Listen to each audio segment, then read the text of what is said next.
Oh, is that seat available? This seat? Yeah, sit there. Yeah, go ahead. Yeah.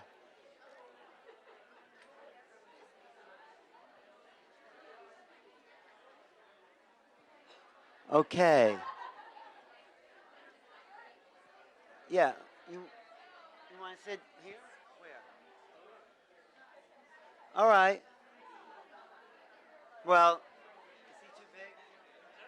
Is this okay right there? What? Oh, right. All right. For this one and everyone. All right. Before we start, I just want to say that DVDs are available for all the keynote speakers and workshops and panels. They'll be downstairs starting tomorrow selling them.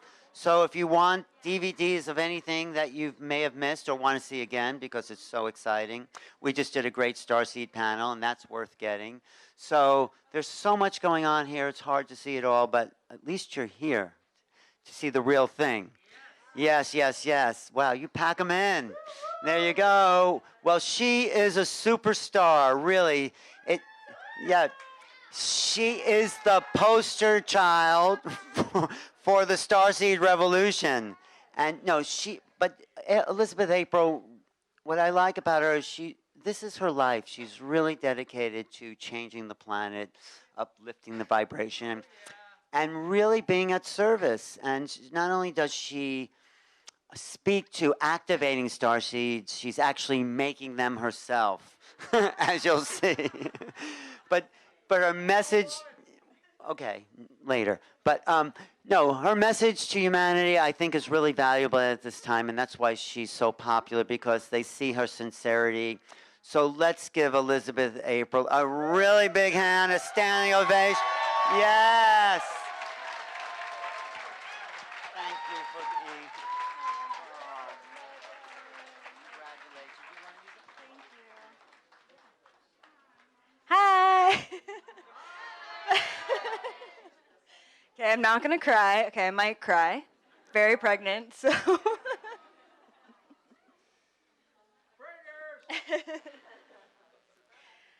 Oh my God, okay. Yeah, it's been just such a full, incredible weekend. I mean, even seeing how packed this room is makes me want to cry.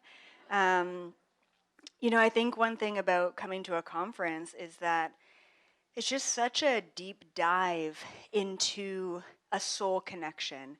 I think a lot of you either found my podcast or my book or just me on YouTube, but there's nothing like just seeing your face and giving you a hug and taking pictures and exchanging smiles. And that's what I feed off of. I feel like I've been in a room in sweatpants alone for the past couple years. So this lights me up. I just want to say huge, huge thank you to all of you for being here and showing up for this, but also for yourselves, because this is what it's all about. We're sharing light codes, and as I always like to say, you're a teacher too. And really this is what this is about, is activating yourself at that teacher level so that we can all go out into the world and activate others, and share the vibes. So yeah, I always actually like starting any lecture or workshop with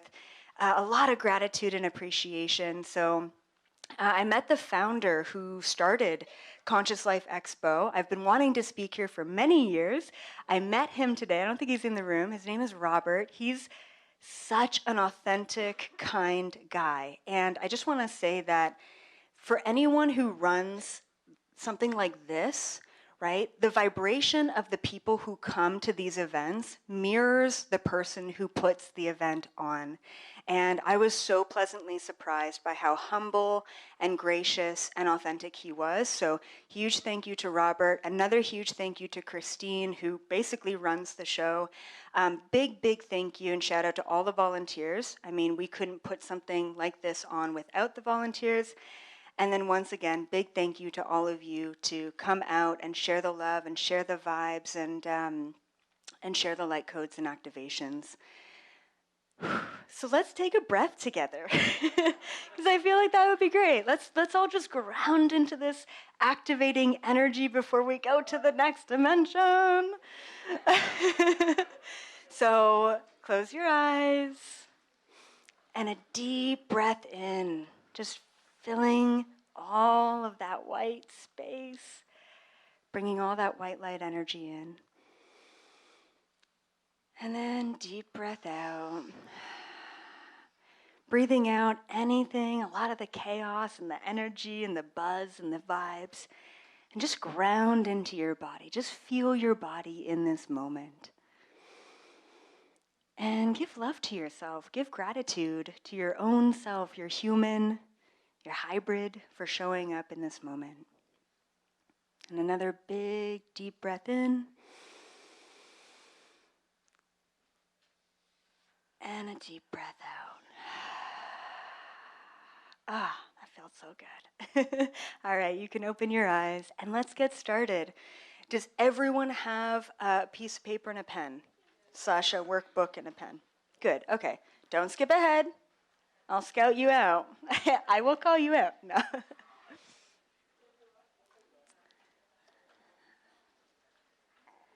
All right. So my intention for this workshop today is to introduce you to your cosmic self. I believe that we have two cosmic selves, so we're actually going to get introduced to both of them. I believe that we have cosmic genetic DNA within us that can be unlocked and activated, and then I also believe that we have a cosmic soul, and they can be very different, and that's why it can be confusing to be a starseed and be like, I don't really know what's going on, and am I this or that? And as I will say in this lecture, we're all of it, right? We are really multi-dimensional beings. But the number one question that I get asked as an expert within the starseed realm is, EA, who am I? What am I connected to? And I'm hoping that by the end of this workshop, you're like, I'm a Pleiadian genetic hybrid with an angelic soul. You know what I mean? No attachments to the labels, but it's going to really help you unpack and unlock some of that, just to kind of know where those origins are. Cool. So a little overview. So we're going to talk a little bit about the prophecy of humanity. I have talked about it before, but I think it's important to cover. We're going to talk about the history of hybridization at a genetic level. And then we're going to also talk about soul integration. And once again, how important both of those things are, and they're very different. Then we're going to talk about the soul types. There's probably a nice mix of soul types in the room here. And then we're going to go into genetic hybridization and soul hybrids, and that's when you're going to tally up your points and really kind of see who you resonate with. And then we're going to end with DNA upgrades, how to unlock your cosmic DNA, how to raise your frequency, and then a really nice message to all of you from the Galactic Federation. We might have time for questions at the end. So if you have a question, write it down, keep it in your noggin, and if we have 15, 20, maybe even 30 minutes at the end, we'll take live questions. Okay? Cool. Okay, so let's talk about the prophecy of humanity. This is a really special planet. This is a really special time to be on the planet. Within the Galactic Federation, there has been a prophecy for millions, if not billions of years.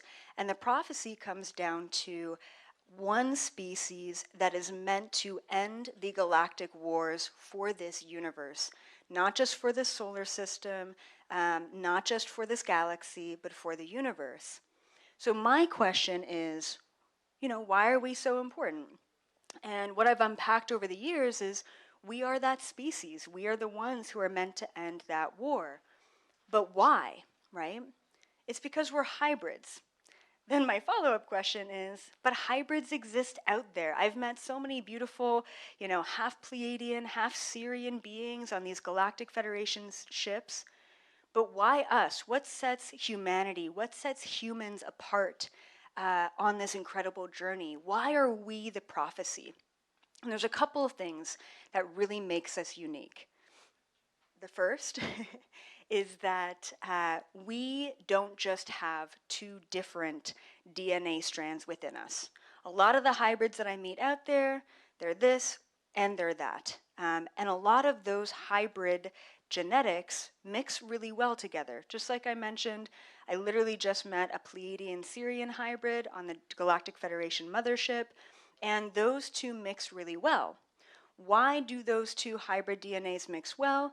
They mix well because they're of the same frequency.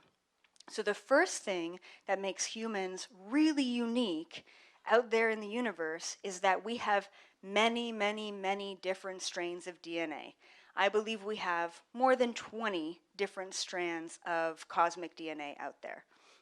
The second thing that makes us really unique and falls into this prophecy is that all of the different strands of DNA that we have within us are very different vibrations. They're not compatible vibrations. So one of the biggest things is that we are the genetic creation. We are the brothers and sisters of some of the lowest vibrational beings in the universe and some of the highest vibrational beings in the universe. This is what makes us a part of this prophecy.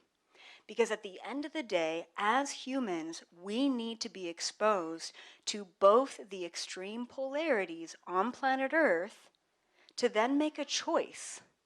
So it's up to us to then choose. So our purpose on planet Earth is to understand polarity.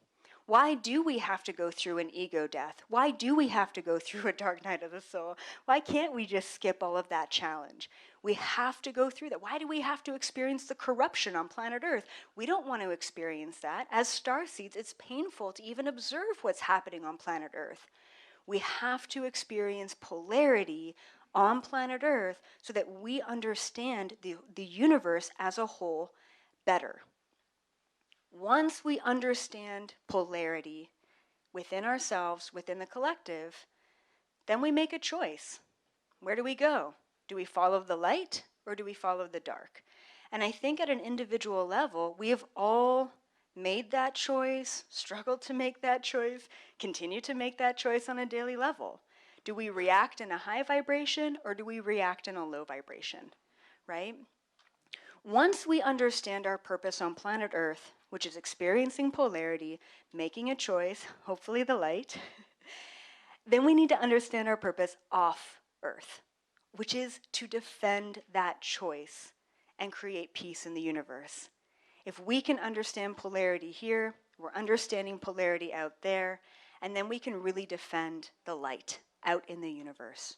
And that's really it. That's what our purpose, that's what the prophecy really states. That's why we are so important, is because we are the children of all of these different beings. And then there's a whole, the free will comes into play, and that can get really confusing because there's a lot of beings who are intervening on planet Earth right now as well. But ultimately it comes down to what choice we make independently, and therefore what choice we make collectively.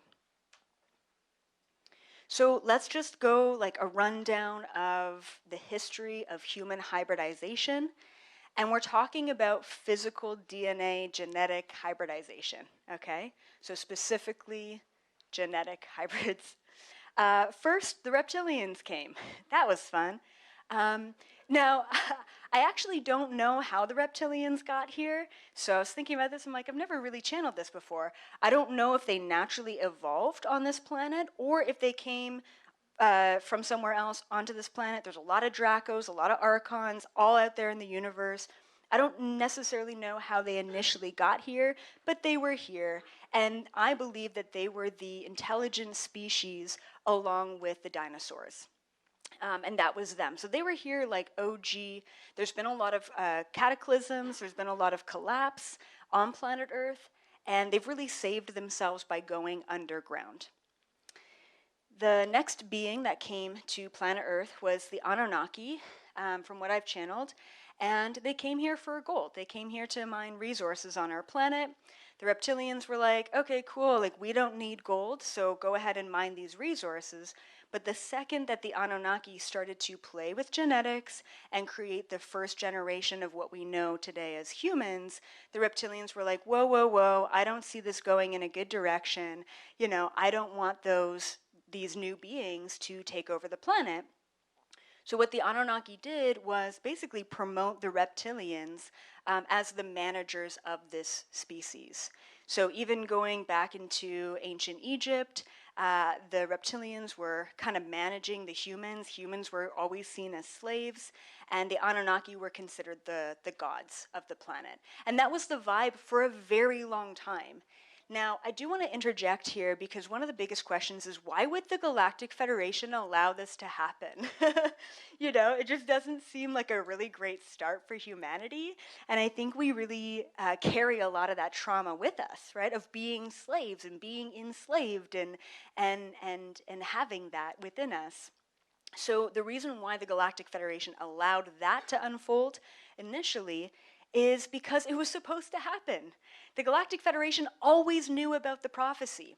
So even though the reptilians and the Anunnaki didn't know that they were even a part of this prophecy, they had to allow this to happen so that we became, once again, the daughters, the sons of some of the lowest beings. So yes, and then I'm going to interject with the reptilians as well. So eventually what ended up happening was the Galactic Federation came to planet Earth and said, okay, you've had your fun, you know, you've created this species, but now you have to leave. You can no longer interject. And so the Anunnaki said, okay, we're good, you know, we've mined our gold, we've had our fun, we're going to leave, no problem. But the reptilians said, this is our planet. We were here first, and we deserve to stay here. You can't kick us off. So they made a deal with the Galactic Federation, and the GFL said, as long as you stay underground and out of sight, you can stay here. So the reptilians were driven underground, and while they were underground, they basically devised technology to control humans without being seen. And this is when, right, so we are the creation of the Anunnaki. This is when the reptilians started to interject their DNA with our DNA. And this is how the reptilian takeover has happened on planet Earth. So the easiest way I can talk about it is like a possession, right? If you have a higher amount of reptilian DNA within you, a reptilian soul can come into your body and share your body with your other soul. So that's kind of how it's been taking place. It's like they've been controlling the masses by pretending to be humans. And then moving on to the Pleiadians. So the Pleiadians really wanted better. They wanted to better humanity. They came in a lot during ancient Lemuria and ancient Atlantis, along with many other very high vibrational light beings, but we're really only going to cover these top 5 species today. And then the angels came in as well. The angels were more drawn to the elemental energy here, and they also heard the call from Mother Gaia. Mother Gaia was saying, hey, we really need help. And so the angels were drawn here, and this is when they started to help humanity and then also mix their DNA with human beings too. And then last but not least, of course, there's about 20 different species that have all mixed their DNA with us. And then the Greys, there was a lot of issue with disease and humans. So a lot of there's just breeding issues, generational issues that were happening because we were so mixed. So the Galactic Federation asked the Greys to come to planet Earth to essentially help with genetic mutations. The Greys also needed help with their own genes because they had overdone it with their own genetic mutations. So it was a bit of a genetic exchange, if you will, with the Greys. So it's important to understand that this has all been overseen by the Galactic Federation, and this is the kind of the main flow of how we got to this place right here where we are. So just a brief history of soul integration. So as the hybridization progressed, galactic souls were really being called into this planet. However, none of us wanted to come. Why would we? I really don't blame any of the souls who didn't want to come to this planet. It was so dense, it was so slow, it was so awful, really, to be here. And we may say that it's still awful today, but it's getting better. So it was slow at first getting galactic volunteers to come to planet Earth, and nowadays there is a lineup. There is like a crazy long wait list to come to planet Earth. And we're going to get to that because that's part of the Galactic Federation message at the end, that we have to understand how important it is that your soul is right here, right now, on the planet. You chose this. You were not roped into this. You really did come here for a reason. So, so here are the different soul types. You've got the human soul, which can be a little bit of a convoluted concept. I would say the human soul is just a soul who originally came to planet Earth a very long time ago, expecting to have a basic 3D experience. So there is a linear progression within souls, although it can get quite quantum, quite simultaneous, quite easily. So I'm not even going to get into the quantum part. But essentially, souls came to this planet saying, hey, I'm just going to incarnate into a human body. I'm going to have a human experience. It's going to be all well and good. Had no idea there was going to be a prophecy or other beings involved. And they unfortunately got stuck on this planet within the karmic cycles. So we shouldn't get attached to labels, but it is important to understand of like, why won't my aunt wake up? And like, it might just be because she didn't expect things to turn out this way. And she just has a lot of karma to clear, and that's totally okay. And we have to have compassion, for those individuals as well. We've got the stubborn starseeds. I'm definitely one of these. So these are cosmic souls. So I consider stubborn starseeds as the initial or original galactic volunteers. So we're like, yeah, lead the charge, like change the world, and like, the prophecy. And so we all came here first, and then we got stuck here. and now we're still here. So we're pretty stubborn, and we're like, I want to see it through to the end, and like, we're still going, and you're tired. Oh my God, are you tired? I feel it. I'm tired too, and it's like this feeling of apathy. Like, when are we done? Like, we've done this over and over again, and there's still a lot of fears in us. And really, we came back in this body to this planet to clear a lot of that karma, and then also to just let go and enjoy your life. And then we've got the cosmic retirement starseeds. These are kind of my favorite because like, they're like, yeah, lead the charge, go to planet Earth, and like the prophecy. Oh, wow, yeah, this is a lot. I got somewhere else to be up in the Pleiades, so I'm not going to come back for a while till things, get better. So these souls, what I've channeled is that they were here originally. They maybe spent a lifetime or two, probably in Limeria when it was nice and easy.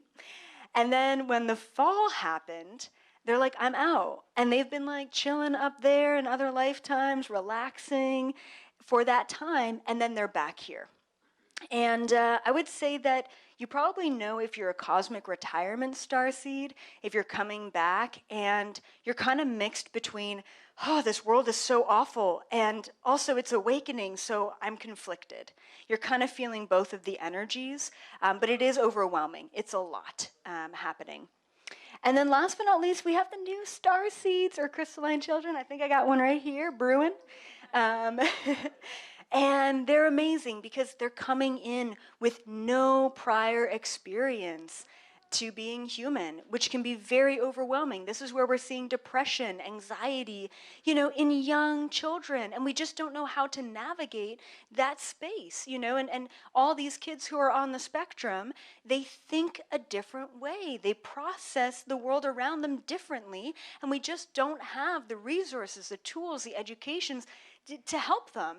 And I think I've met 2 people here already who are developing Starseed School. So I'm like, yes, we're all getting the call that we need to start teaching these kids a different way. And you want to know the best way to teach a Starseed kid is let them teach you. Really, because we don't have the tools. We don't know. We're still clearing our own shit. But I'm really excited because they're coming in, and I feel like me being in a millennial generation, we're just on the cusp. But I think it's the generations below me, Generation Z, I think Generation Alpha, who are really coming in with a clean slate. They're really going to be developing all new ways of integrating solutions for the new Earth frequency. We need them. And there are a couple of brand new star seeds in older generations, which are really fun too, and kind of sad because they really picked a bad time to come in. Sorry if you're like a brand new soul here and you're like, yep, I'm a boomer and that sucked. So, but you're here now, so that's great. So once again, what makes us a human? I think in so many ways we talk about the genetic aspect of a hybrid, which is an easy way to talk about hybrids, right? You're like a, angelic Pleiadian hybrid, and you feel that in your body. But we don't really talk about the difference between a genetic hybrid and a soul hybrid. So once again, there is a difference. Now, at a physical human level, we are all genetic hybrids. Talk about the history, the progression of genetic evolution, right? We are all a mixed bag, basically, of all of these different species.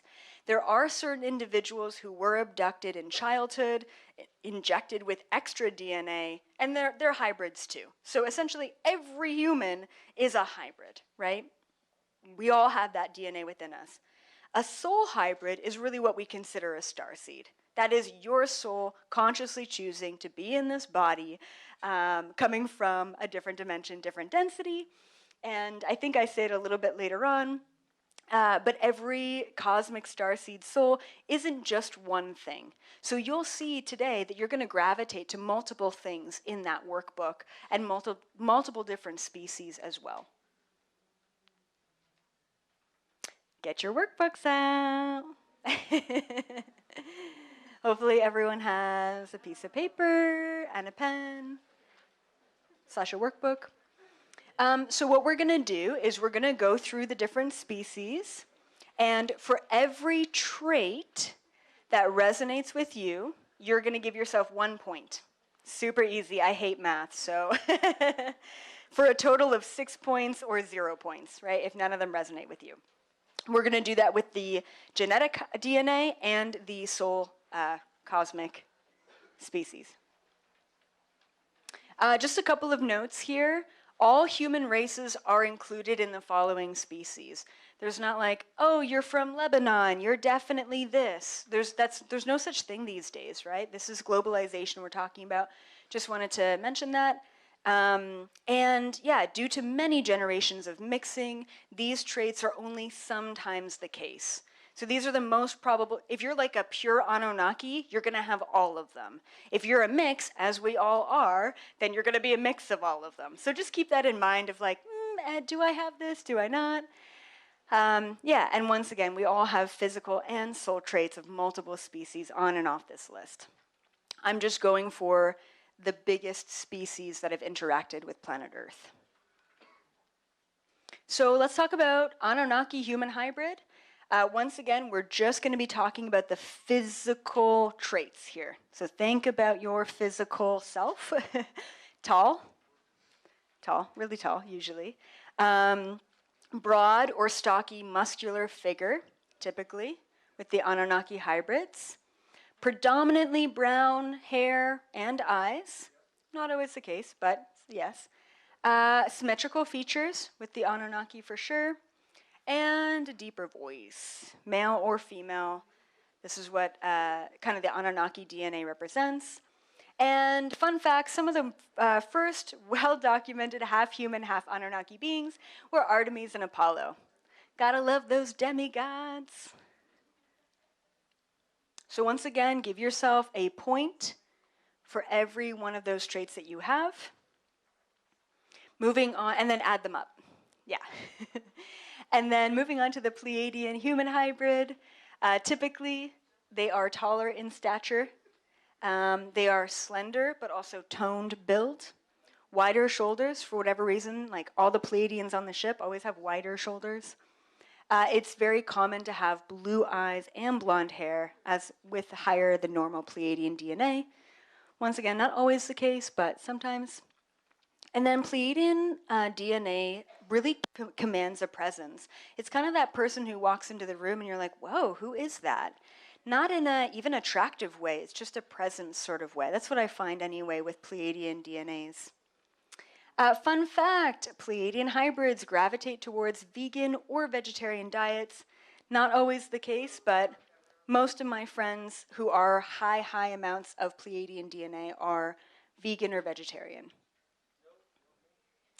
All right, let's talk about the reptilian human hybrids. So once again, just focusing on physical features. Make sure you're scoring a point for every one that resonates with you and then adding them up at the end. Strong, bulky build, taller than average. Eyes are looking slightly slanted. I don't know if you've ever seen like a politician on like TV and you're like, that is a reptilian. Like I don't know, it's just like their face. Hands do tend to be larger than usual. Masculine appearance or really strong features. Sometimes actually angular faces too. And then super good night vision. They tend to have really good night vision. It's probably the reptilian side. Fun fact, reptilian hybrids typically end up having a lot of offspring.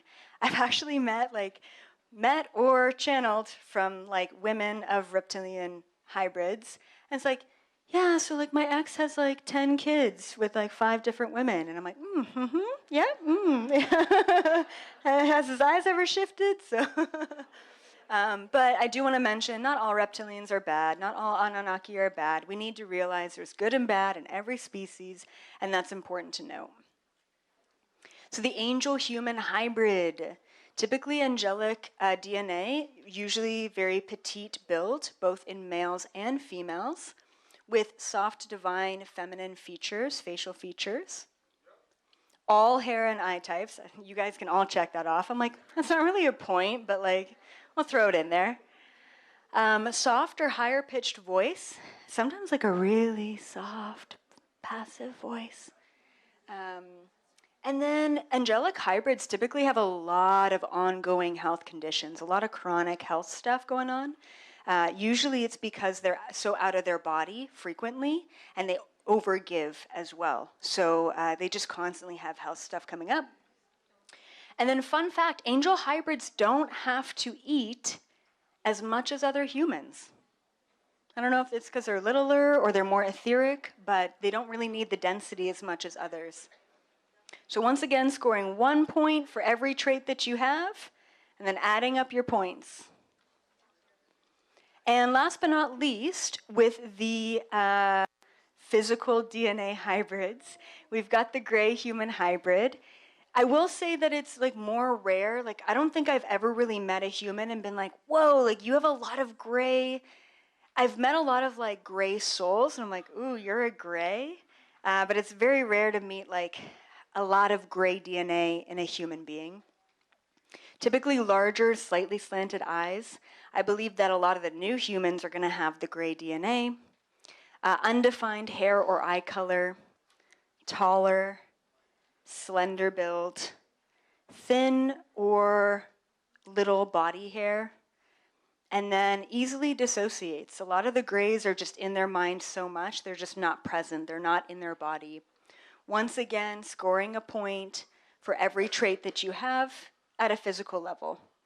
And fun fact, gray hybrids don't have a need to socialize as much as other hybrids, which I think is kind of all of us at this time. But it still is a fun fact. So give me a show of hands for who scored the most amount of points with Anunnaki DNA. Anunnaki DNA, cool. Yep, awesome, okay. And then who scored the most amount of points with Pleiadian DNA? Yeah, gotta love my Pleiadians. All right, who scored the most amount of points with reptilian DNA? Don't be shy. No, it's okay, it's okay. We all have reptilian in us. Yeah, it's totally fine. Own it, own it. All right, who scored the most amount of points with angelic or angel DNA? Oh my God, that makes so much sense, you guys. I will say that with my crystal jewelry line, right, in all the different species, and we have these in crystal jewelry, the angel ones always sold out the most. It goes angel, Pleiadian, gray, mantis, Anunnaki, I believe, as far as the most popular. So it correlates, it adds up. And then, yeah, last but not least, gray. Who scored the most amount of points with gray? Just a couple. Yeah, yeah. Figured. That makes sense. Cool. So let's move on to cosmic personality traits. Go ahead and flip over your paper. So same thing, just add up 1 point for every trait that you have for each species. And your cosmic soul, okay, your soul is very different and connected to different things than your body. So keep that in mind. So an Anunnaki soul, these are more personality traits, controlling tendencies, thrives at leading and making decisions, prideful. Where are my boomer men at? I'm looking at you, Dad.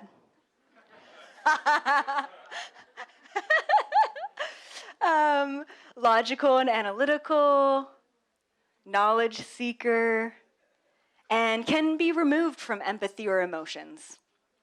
And that is the Anunnaki soul. Lesson to learn. If you have an Anunnaki soul, if you scored some high points there, then it's important that you learn how to be vulnerable and express yourself at an emotional level. Kind of the toxic masculine traits up here. So let's move on to the Pleiadian soul. Make sure you're adding up your points. Pleiadians are natural leaders, really naturally born leaders. They hold humanity and individuals accountable for their actions.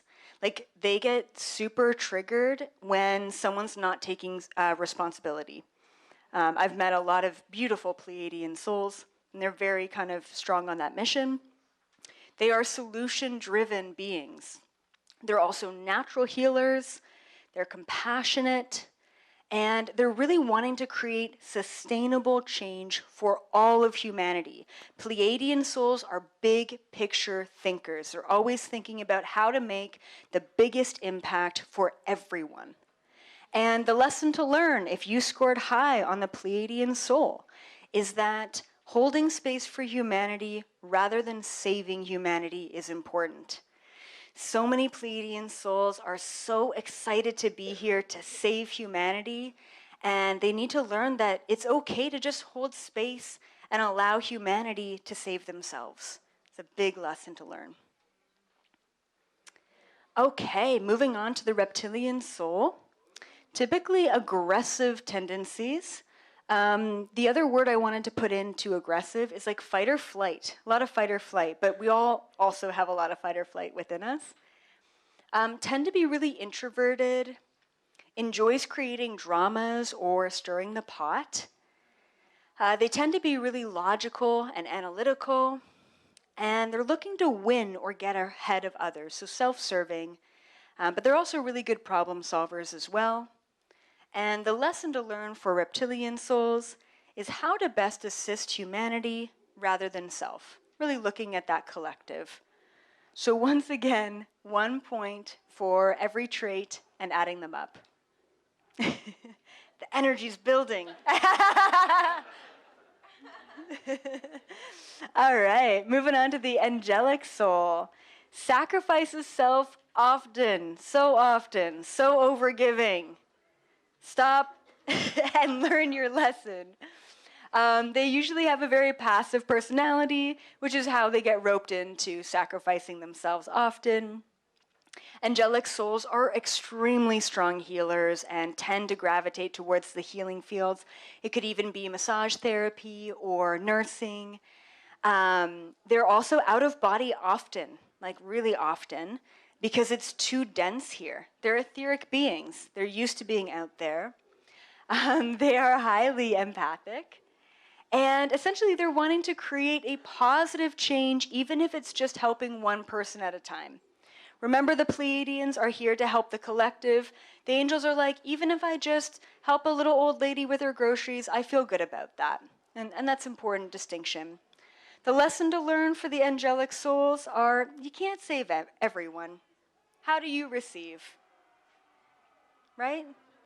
Got some strong masculine energy going on over there. Adding up your points once again. Moving on to the gray soul. Gray souls are typically very logical, very analytical. They gravitate towards space, the sciences, quantum physics.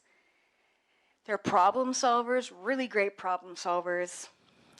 Usually have very high IQs, but also has a difficult time understanding human emotions. And then last but not least, easily frustrated with language. It's kind of like a lot of gray souls are so used to telepathy that it's hard for them to get the right words across.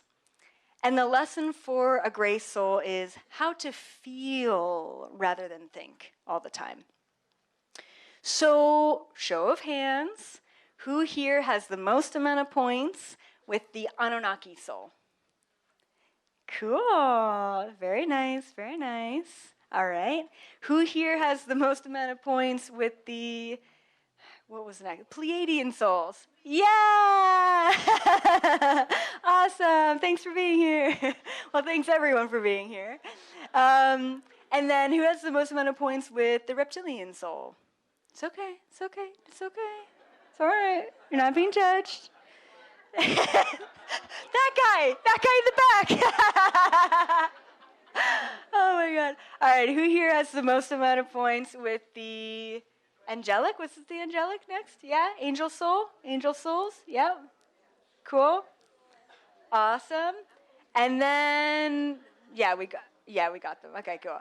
And then the gray soul. Who here has a gray soul? What up, my family members? Yeah. Awesome. So really take note at what your lesson is. Because this is just what I've really generally seen with all of the beings that I've channeled and their different cosmic connections. But it does go to that depth. It does go to that level. And of course, we're only really covering 5 of 20 plus different beings that have all been here and who are incarnating here at this time. So let's move on to how to unlock your cosmic DNA. Now that you know that you're all starseeds, you're all hybrids, and it's all great, how do we do that? And I've said this before in many videos and in my book and all of that. It's so simple to activate your DNA.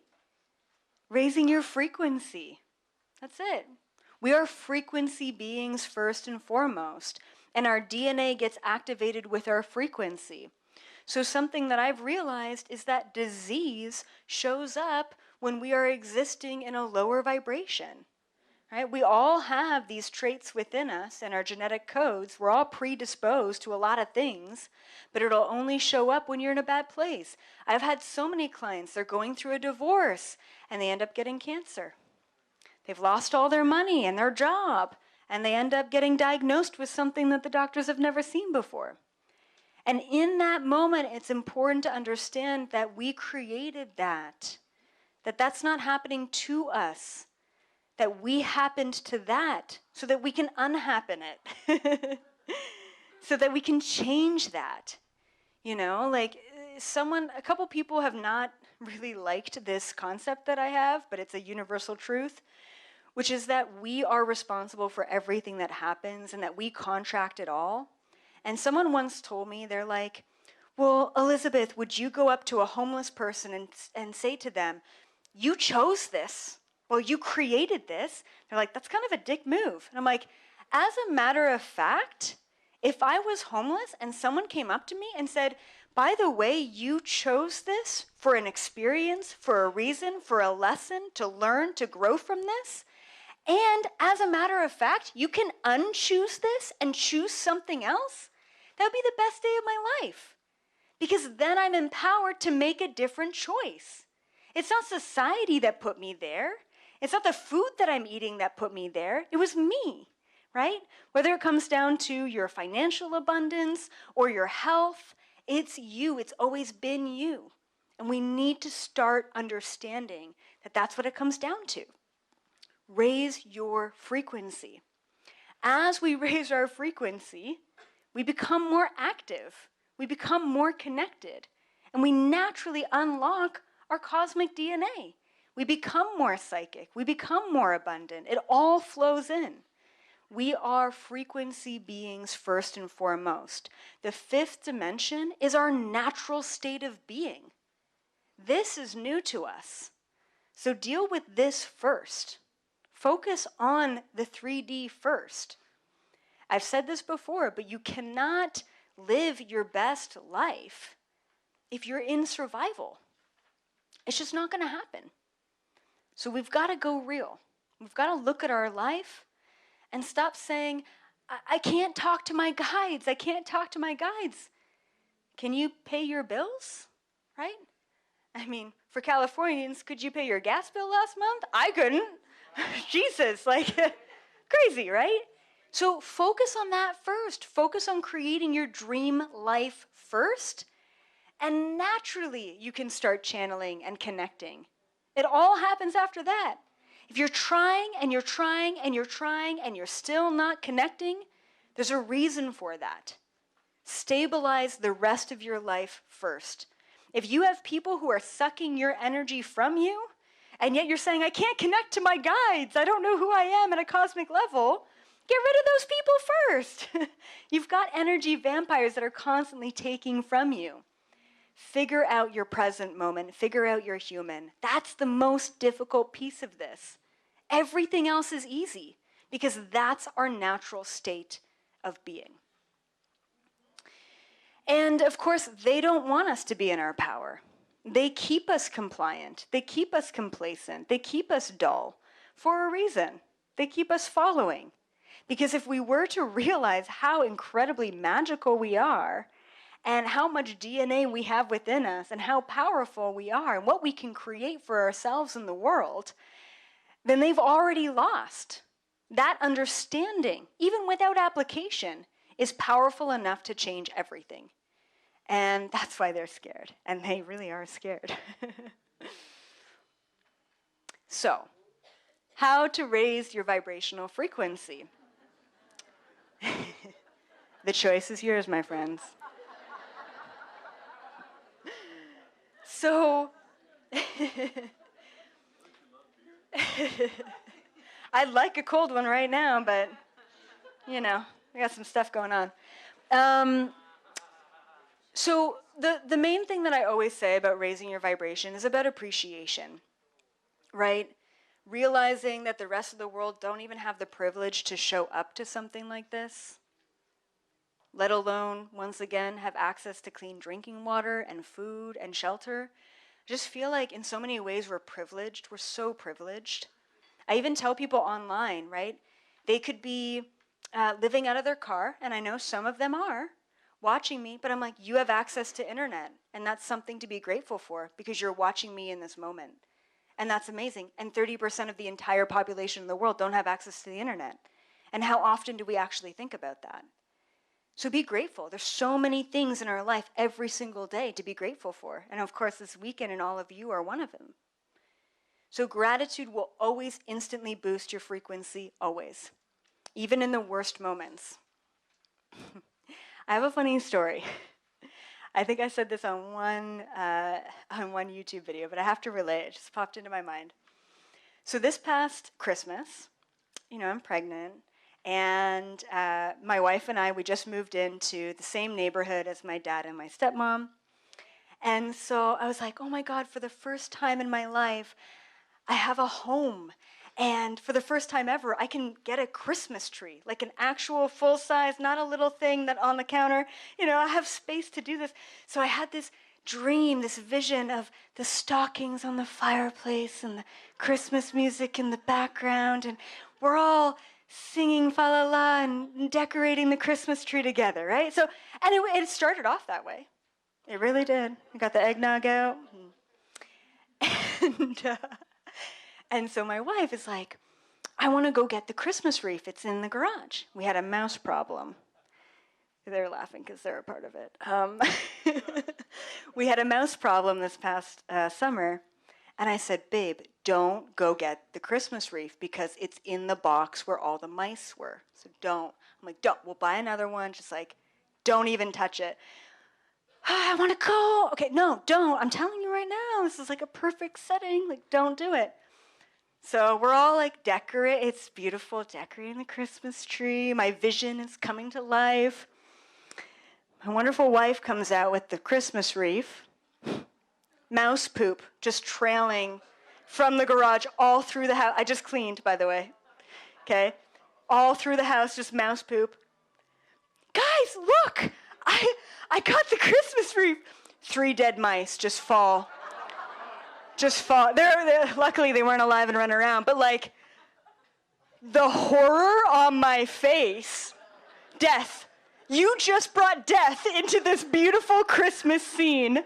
And then the dog is starting to sniff and bite and eat, and it's just chaos. It's all out. And then Nat's screaming because the mice and the poop. Oh, okay. There was some human stuff that came out. In that moment, my vision came crashing down around me. And something that my dad said actually in that moment, and he's like, this is gonna make a great story. And you know what? It took me 10 minutes to change my reaction from horror and devastation of my beautiful Christmas scene to, this is pretty funny. Like, this is ridiculous. And this is going to be a story of my first Christmas together, back together as a family and creating a family. And we're going to tell Bodhi that story later on, and hopefully never have to replay that.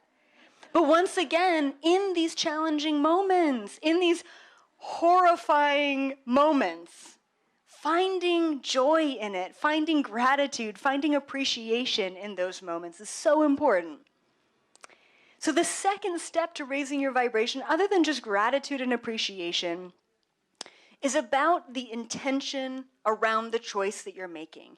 Every single day we wake up and we don't even realize it, but we make hundreds, if not thousands of choices. Like, for example, if you love Spotify or podcasts, what podcast are you going to listen to? What song are you going to play? What outfit are you going to wear? What sweatpants today are you going to put on? So many choices. And it's not about the choice. We got to get away from, this is good or bad for me. We got to get away from right or wrong. We got to get away from polarity. We have to just tune into the frequency that we're at when we're making the choice. And that's it. So, let's talk about beer. Beer versus kombucha. Beer, just any alcoholic beverage, naturally has a lower vibrational frequency. It's alcohol. It really does. Just objectively, without any perception, it has a lower vibration. Kombucha, on the other hand, maybe it's like small batches made by the family down the street. It's got a really high vibe, just organically, naturally, higher vibe.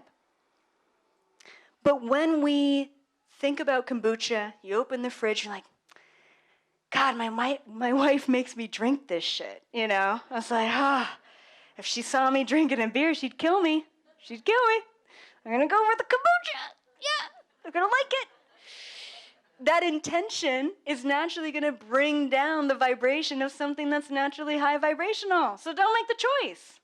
If you're having a long week and you're thinking a cold beer is going to be that cherry on top of the cake of your long week, choose the beer. Because that's the vibration that resonates with you in the moment. It's not about the programming. It's not about what's right and wrong. And hopping into spiritual awakening, hopping into the spiritual realm, there's so much programming even within this community. What's right? What's wrong? What's good? What's bad? What's high vibration? What's low vibration? There's no such thing other than the intention that you're in the moment you make a choice. Period. Doesn't matter what choice you make. It's the vibration. So we have to start really tuning in to where we're at in every moment, from moment to moment, when we're making those choices. Okay? Fear, judgment, guilt, attachment, all low vibrations. Love, appreciation, gratitude, joy, laughter. Realizing it's going to be a funny story eventually, right? All good vibes. So now I want to end off with a message from the Galactic Federation. And there's two messages that come through here. It was a pretty deep download, so I'm just going to pull it up on my phone. Yes. So I'm actually going to pull these messages from the Galactic Federation meeting that I just had a couple days ago, because it was freaking awesome and super profound and needed to be said here. Now, other than just knowing that unlocking your DNA comes down to your belief, you need to believe that you have it within you. You need to believe that it's accessible. You need to believe in yourself in order for it to happen. The first message that really came through and stood out with the Galactic Federation was from a beautiful, beautiful being. I believe she was half Syrian, half Pleiadian, as I mentioned earlier, and her name is Akani. And first time meeting her with the Galactic Federation.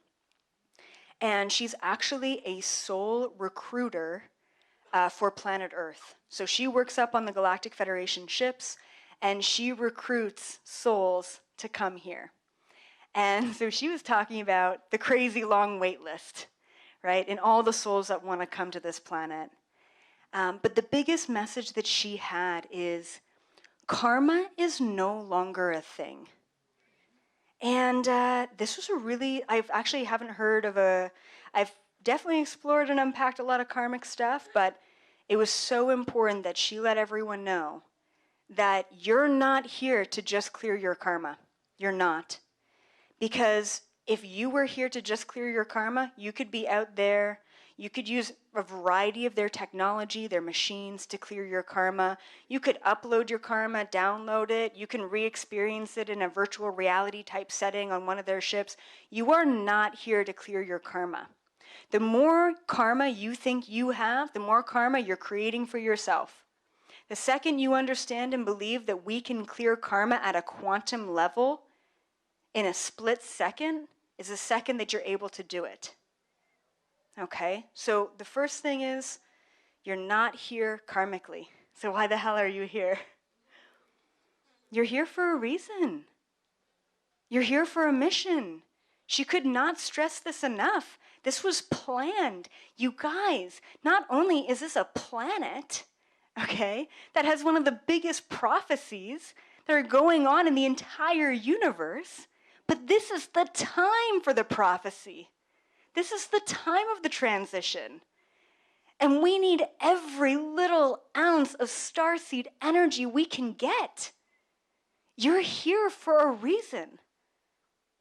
Once again, whether you are a grocery bagger or a Walmart welcomer or a teacher or a nurse or a starseed activator, you're here for a reason.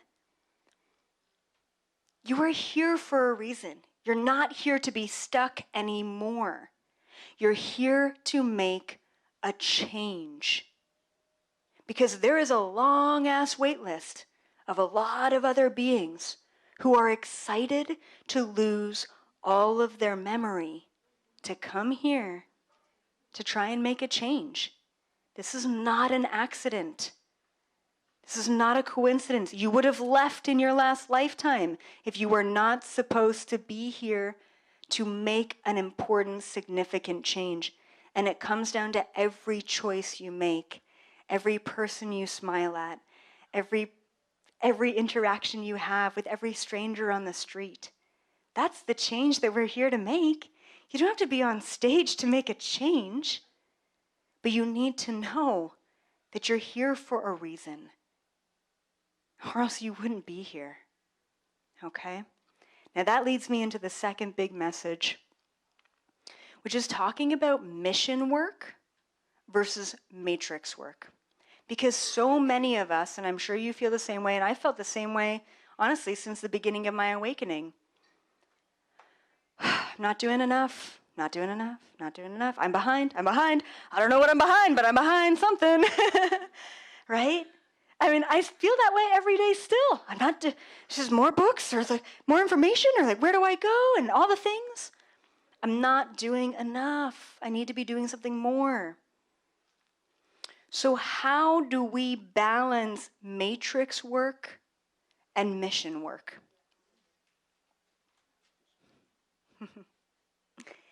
You actually bring your mission work into your matrix work. You make your matrix work your mission work. That was the message, and that came through Timothy of the Galactic Federation, a half human, half gray hybrid. And he said, there's no division. There doesn't need to be. Once again, it doesn't matter what your matrix work is. It doesn't matter what your 9 to 5 is. We can't all leave our matrix work to be a spiritual healer or a spiritual teacher.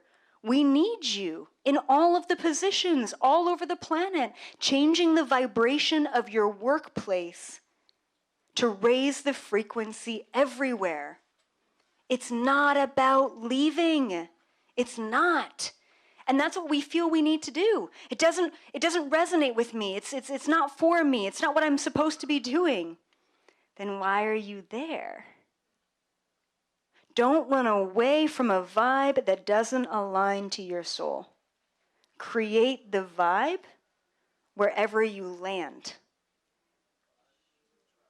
And when we can do that, we no longer give our power away to the people, the situations, the energies, the realities, the matrix around us. We take that power back. And we create the life, the vibration, the new earth frequency, wherever we end up. Make your matrix work your mission work. And when you can start with that, the world is your oyster. And that's it. We're going to go for questions, but thank you. That's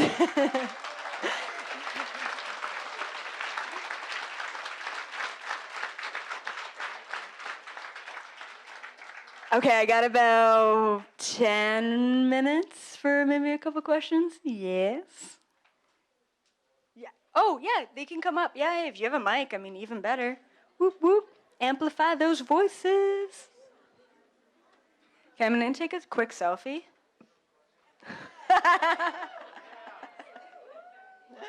This side? This side? Awesome. Thank you for that millennial moment. Yes. Hello. Is this on? Okay. So this is kind of a hard question. I'm sorry. Thanks. So I'm definitely of the belief of if there's someone in your life or people in your life who are low vibrational, put you down, toxic or abusive, it's generally better to get rid of them and you'll start to feel better. Mm-hmm. Now, something I've kind of always navigated is how to deal with those people when they're immediate family members. Yeah, okay, great question. I've got a couple family family members up here.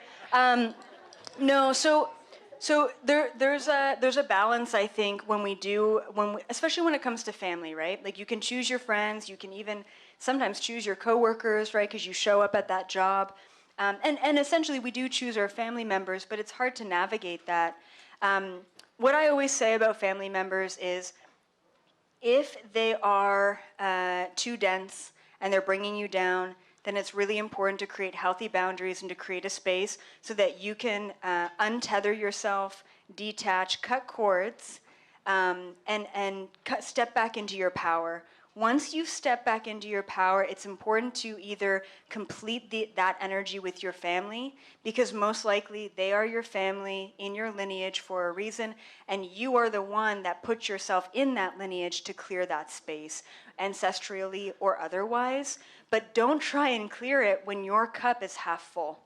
So that's why the space is needed to create a higher vibration, step back into it, whether that be physically stepping back into it to clear it or energetically stepping back into it to clear it.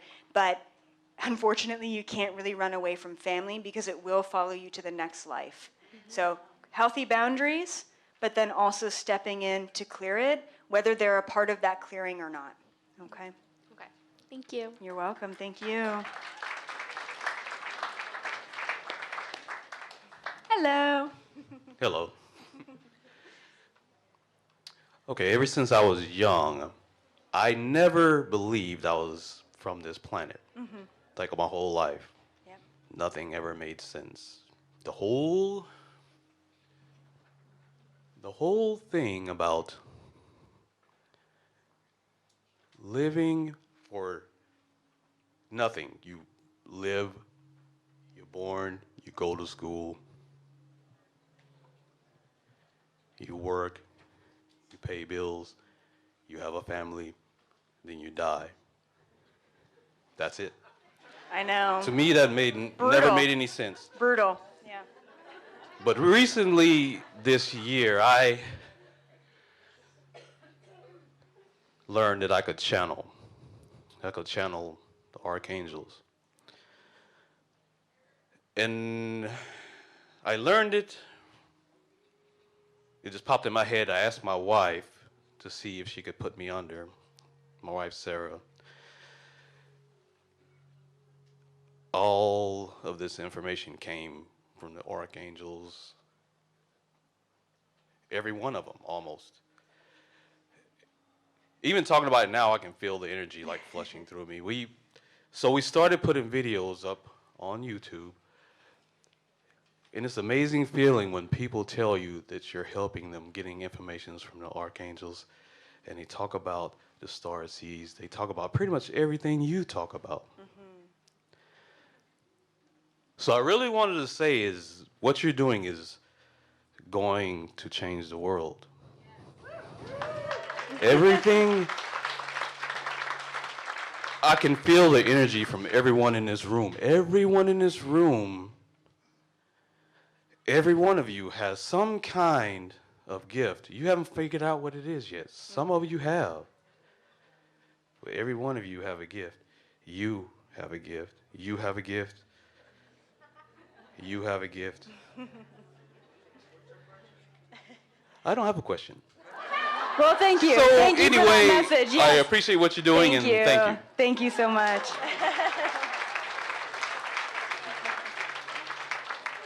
That was fire, so he's right. My question is, I've been resonating with bringing our vibe to any situation, and at the same time, have not mastered that. And the hardest of when there's dark energies, when there's just scariest moment, when a hardship comes, and gratitude doesn't feel like it's working.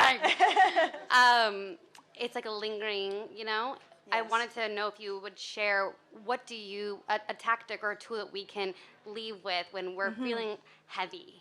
Yeah, that's a great question. So I always know when an energy is lingering, maybe it's an ego reaction, or maybe it's a conversation that I had that didn't feel aligned, or even an email that I sent that I'm wasn't in a good vibe to send that email and I shouldn't have.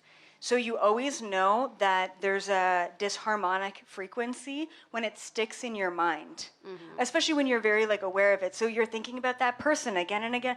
Oh, it's incomplete energy.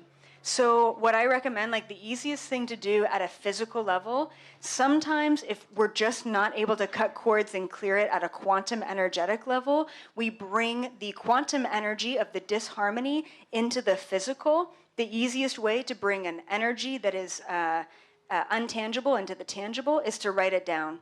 I love burning some letters, love cord cutting. It could be as simple as writing the person's name down and burning it. Fire for me is the release. So that tends to work almost every single time. So you're cutting the cords, it's not working. White light, just have some white light. It's not working.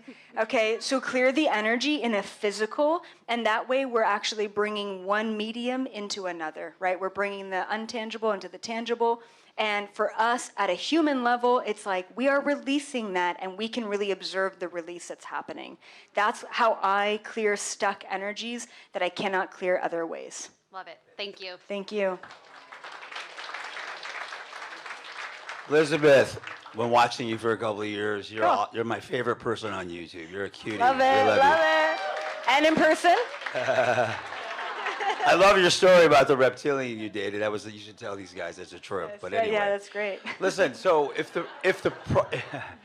the prime directive in the universe, the GFL, is to not have interference with another species, Yep. how is it that we have Draco, interference and all of this interference if that's the prime directive? Why is so much crap going on? Yeah. How is that plausible? And actually, if you can answer that, what happens when you do interfere? Who adheres Yes. to the rule? That's a great question, yeah. It's a question I've asked the GFL for many years, and then about every 3 months I have a human tantrum. I'm like, guys, come on, come down and just save the planet. Like, what are you doing? Everyone else can interfere. What are you guys doing? So I do have some like human stuff to like overcome. But here's what they've told me about allowing the reptilians to interfere, and even the Anunnaki and the whole kind of history of the hybridization. It was contracted. It's not up to the Galactic Federation to say, this is wrong and this is right. It was the higher contracts of the planet at a collective level for the reptilians to interfere back then and to continue to interfere to this day until humanity wakes up to make a choice for ourselves. That's what it comes down to. It's not, it's about us taking our power back collectively and realizing that we've actually given our power away. So it's a part of our story. It's a part of our lesson to have them interfere. As long as it's contracted, like a psychic attack. It's like, that sucked, and I don't like psychic attacks, and it's a dark energy, but I contracted that in my reality in order to learn from it. Is that all life forms or just us? Yep, that's everything. So karma, contracts, interference, soul contracts, blueprints, that is for every plant, every animal, every being, every dimension. Okay. And then what was your follow-up again? Who's controlling? Yes. Who does the adhering to the rule, to the law? Yeah, there's like a lot of different levels of really incredible, masterful, etheric beings that I've met that are like 12th dimension, who are kind of overseers of the universe, but the real ground crew of the universe that will hold all of the other beings accountable to the laws of the universe is the Galactic Federation. Yeah. And I've deep dove into, what does that look like? Is there a galactic prison? And there's a lot of different things and ways that they do to kind of rehabilitate individuals who are not aligning to the contracts. Okay. Yeah. Thank you. Yeah, thank you. Hello. Hi, I'm curious who wrote the prophecy. Have you actually gotten information on that? Yep. And is that what we sometimes call the progenitor race or the ancient builder race? Ooh, very cool. Okay, I don't know anything about progenitor or ancient builders. Sounds like immediately the ancient builders, Anunnaki, right? That kind of vibes, but I'm not totally sure. Yeah, farther back than that. I'm thinking farther back than Yeah. I don't know, even before Yeah. the reptilians, before Yeah, so the actual prophecy, and this is how I first learned about the prophecy and how they told it to me, was actually from a being who was a mystic being. So I don't even know what species they were, but they existed on the Galactic Federation motherships. They weren't even planet Earth was not even a planet when the prophecy came about. So this was a very, very, very long time ago, and they've been waiting for the right planet, the right mixing, the right species, the right kind of display of environment, everything, for that prophecy to unfold. So it was actually an ancient Galactic Federation mystic who had a download about this prophecy, that one race, one species to basically save the universe through a choice that they make and their hybrid genetic DNA. So that's where I've channeled, or where I've seen, or where they've told me that prophecy originated from, long before Earth was ever a planet. Have they ever talked at anything about how our little solar system didn't actually originate in the Milky Way galaxy? Oh, no, I've never heard about that, but I should ask them next time. Yeah, I'd That's like to cool. hear your answer on that. Cool. 'Cause, there's actually some scientists that are working on that theory, and Wow. they've pretty much proven it at this point. Ooh, okay. I don't know where these scientists are based at, so that's what I'd say. Off-planet scientists. Awesome. Hi, Elizabeth. Hi. Hi, everyone. My name is Bridget. Hi, Bridget. I have a quick question. When I found out that I was taken to visit above, I did fear it. So at one point I said, do what you need to do, but I don't want to remember. Yes. Okay. Now I'm in the point where I'm embracing it, and I'm having a hard time remembering, but I know that Okay. they tell me stuff, but I can't really remember, but I have visions of being somewhere else, Okay. walking with others, and there are the grace. Yep. So how can, and I meditate, and I do channel. Yes. How can I make it stay? How can I I love be able that. to be more connected with them? Yes. Are they mad at me? Because I said No. So, you know what? This is not an abnormal question. I've heard this a lot of times. So, a lot of people will come up to me and say, oh my God, EA, I had the most incredible soul connection download upgrade, 10 years ago, but it freaked me out so much. I said, go away, go away.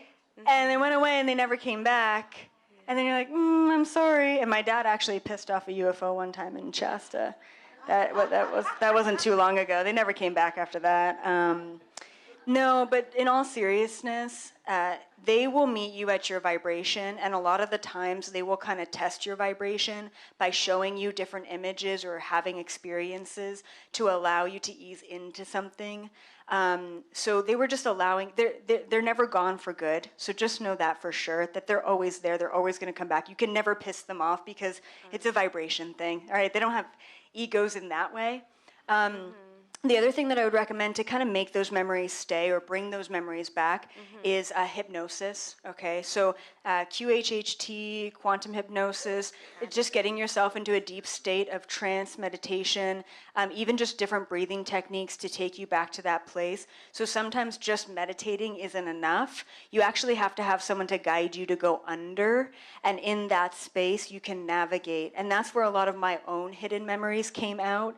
And then you can teach yourself to go into a trance without the guidance and go into that deep place. But it does take some work, and that's how you're going to retrieve those memories. You can also just make a statement, I am ready to remember all of the connections that I have and everything that's happened before. Okay. Yeah. Thank you. Thank you. Thanks so much. Okay, maybe 1, 2 more questions. Okay, Yeah. good. Hi, Elizabeth. So I am clear on my mission, and my mission is to help foster children get into consciousness, get into power, get into changing their story, changing what this happened to me versus this happened for me, right? Yes. So this is my mission, Love and it. it's clear. Now, I am in between worlds. So I am in my consciousness world, and I am in the matrix world. And I'm trying to get into the matrix world to help and teach and guide, but I get so many obstacles and bureaucracy and Okay. no, you cannot. No, Yes. it's not. This is not the way. This is not the way. And Yeah. so Yeah. what would you tell me moving forward? This is my mission, and Yep. I am full on it. So there's 2 things that I want to mention. One, I've heard this a lot, especially from therapists who are like, I want to be a therapist. I want to help starseeds. I want to really change the world, but I'm up against the system. Yes. And it's so discouraging to Yes. feel like you want to change the system and you're in the system, but you're so in the system that you can't change it. Yes. So just know that you're not alone in that struggle, and there's many of you that are out there. 2 things that I want to mention. One is if you're in that position and you're stuck in the system, you're there to learn what you need to learn for the time being. Yes. So gain access to as much as possible right now. Soak it all in. Because the second thing is it's always about timing. You're probably meant to branch off and do your own thing completely and find the right investors to help you on that mission. And I'm sure that they are out there and they're willing to support you. But it may not be the right timing. So just know if you stop pushing, if you keep pushing and hitting a wall, and you stop pushing and you just allow yourself to be in the moment to gain access to everything you need within the system, then you can just listen for the right timing to act outside of the system and bring your knowledge to that space. Thank Okay. you. Thank you. Okay, we are at time. One more. Okay, one more. Go.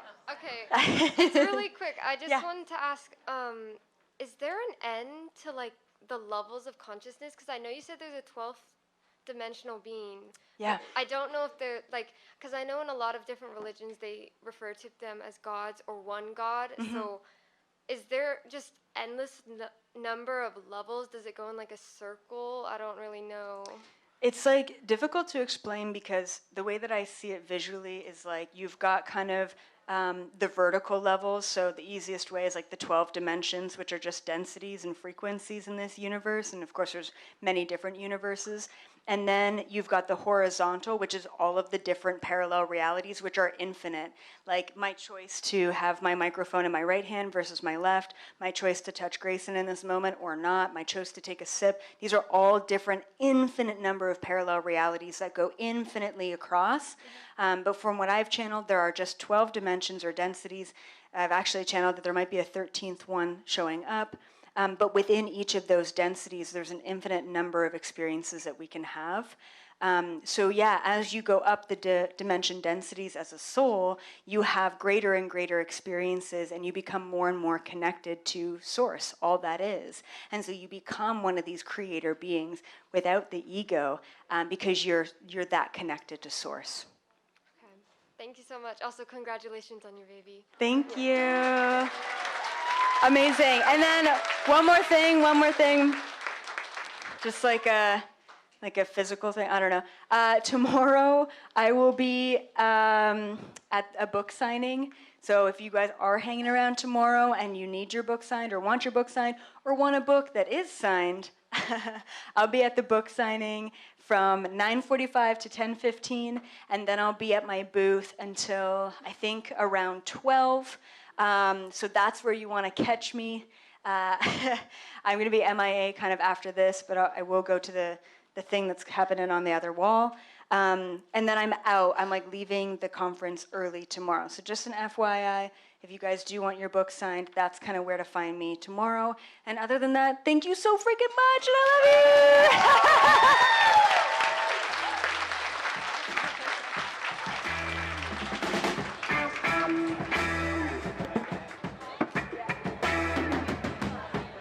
love you.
Bye.